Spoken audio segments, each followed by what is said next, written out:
Alright, what is up, guys? Snack God here. We're back for part 3 of the complete candy selling guide. We've been over part 1 and 2. Now it's time for part 3. In this video, I'll be breaking down how to sell the candy, where to buy the candy, how to bring the candy to school, everything step by step you need to know how to sell candy. Alright, here's how it goes. So, you want to go sell candy, right? First, you want to find a nice store you can go to. Something like a Costco, Sam's Club, Dollar Tree. Any one of those stores will work. Even a Walmart or like a Target, where you can buy a big box of candy or chips and you can bring it to school, it'll work. In the footage, you can see all you need to start with is something as small as $15, $20. But if you're going to Dollar Tree or Target, you can even start with $10 or less. Now, something great to start with is the Skittles and Starburst starter pack. Every candy seller does good with it. You can't miss out. Now in this footage, I show you guys I'm actually going to Smart and Final, a very nice place to buy discounted stuff too. They have about the same prices as Costco, but Costco does have more variety. You guys can see it, lots of candy and lots of chips, right? Now, which one to choose? Obviously, now that I mentioned the Sour Patch and the Starburst combo, now you want to get the chips. Which type of chips, you may ask? The spicy ones. Any kind of spicy mix with hot Cheetos and Funyuns will do well perfectly for you. I personally believe that if you want to buy those mix, go to Costco Business Center.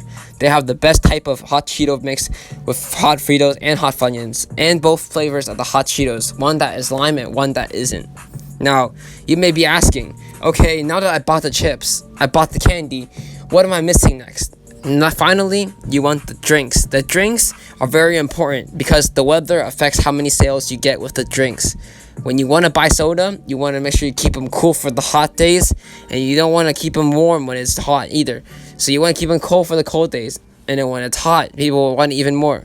Doesn't matter. Even in the cold, people will still drink soda. So no matter what, make sure you keep your drinks cold. Now, what I'm showing you guys is footage of me shopping at the dollar store. In this video, I will show me shopping at 2 to 3 different places.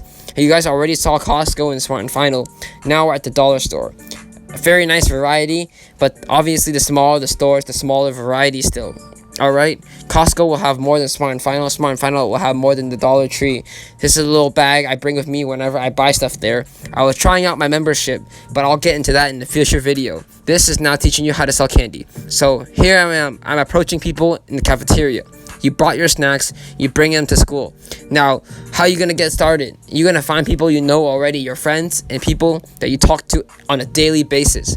These people sitting down at lunch, I know them for many years because they've been in the same high school with me, so I can feel comfortable approaching them. Offer him a can of Coke in exchange. He thinks about buying more.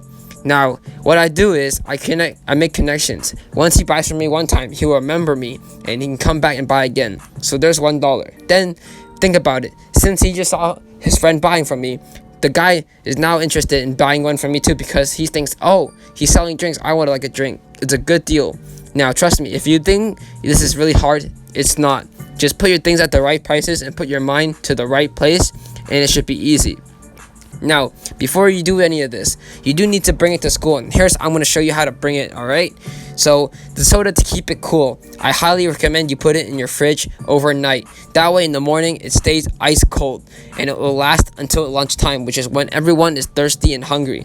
I know a lot of high schoolers, very thirsty, so they want to have a nice refreshing drink to cool down the heat, especially now in the summer. Here's me, I'm packing my backpack in the morning. I'm making sure I got everything I need, my chocolates, my sodas, my candies, and everything that's in there. A good advice to always remember is to never pack too much than what you can sell. Do not overpack unless you have a place to leave it. What you want to do is bring the right amount for how many customers you have. That amount will slowly start to increase. So don't worry if you're going to stay at the same sales forever. That won't happen. You will constantly increase in the customer base, and you'll constantly spread word that you are the candy seller at your school. So you can do something like starting with a couple chips today. Next week, bring maybe 3 more bags. Every week, bring a couple more bags until you're maxed. When you're maxed, that is when you want to start hiring employees. Again, I will save that for the next episode. Right now, I just want to teach the main purposes and the main things you need to remember while selling. So Here's more me selling, but this time it's not during lunch in the cafeteria. It's during brunch. You can see it's the same customer, except early on in the day he wants to buy some chips, because as a snack in between classes. What I do is, I stand in one place, but my locker holds the candy right now. I have a duffel bag full of chips. He comes up to me, and I can show him my duffel bag. Make sure whatever you're carrying your stuff in, it's visible to the people you want to sell to. He doesn't have to go in your backpack and dig through things. He can see the whole selection without using his hands and just staring at it. Look in the locker. Everything is lined up, so when they open my locker and take a peek inside, they can see something they want, or maybe they might not buy something. It's completely up to them. Guys, don't be afraid of rejection. Rejection is a natural thing to happen. More than half the time, you will get rejected when starting to sell candy. That will slowly start to go down as you get more experienced and as people see you with the reputation that you have. You see, there's a customer in the back right now satisfied. He's been with me for over 2 years. Can you believe that? I've been selling for 3 years.